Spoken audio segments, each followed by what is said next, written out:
तर मित्रांनो, भूतम भयम भूतम भयम हा चित्रपट मी नुकताच बघून आलेला आहे. तुम्हाला तुंबाडची मंजूळ हा तर तुम्ही चित्रपट बघितला असेल. त्याच्यासारखाच एक आणखी एक चित्रपट मराठी चित्रपट घेऊन आलेला आहे, भूतम भयम. हा चित्रपट एक साऊथ मूव्हीचा रिमेक असला तरी या चित्रपटामध्ये दाखवण्याची जी पद्धत आहे ॲब्सोल्युटली भारी वाटली मला. मेन पॉइंट जो आवडला मला चित्रपटामध्ये, या मूव्हीची स्टारकास्ट जे आपण नेहमी रील्समध्ये बघत असतो, आपल्याला कॉमेडी करून हसवणारे हा व्यक्ती या चित्रपटात आपलेच मराठी माणसं आलेले आहेत. त्यांनी आता सध्या तरी ट्रेंडला चालू आहे हॉरर कॉमेडी जॉनर. तुम्हाला तर माहिती आहे, स्त्री मूव्ही सुद्धा तशीच होती आणि तशीच भूतम भयम सुद्धा ही आहे. तुम्ही तुंबाडची मंजुळा बघितला असेल, राईट?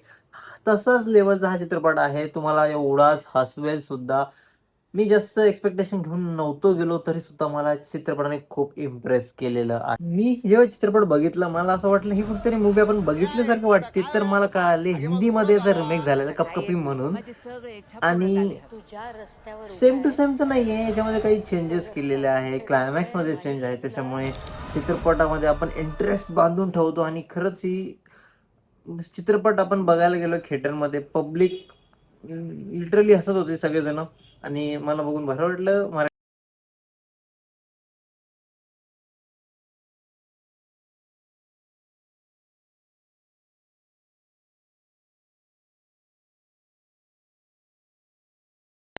हा चित्रपटामध्ये डायलॉग्स रायटिंग खूप भारी केलेली आहे. पण 90% जो चेंज आहे, 10% स्टोरी तीच आहे, पण 90% जो चेंज आहे, तो मला फार आवडला आहे. मेन या चित्रपटाची गोष्ट आहे, की मराठी ऑडियन्सला ध्यानात ठेवूनच या चित्रपटाचे डायलॉग लिहिलेले आहे. ऑडियन्सचा रिएक्शन खूप भारी होती थिएटर्समध्ये.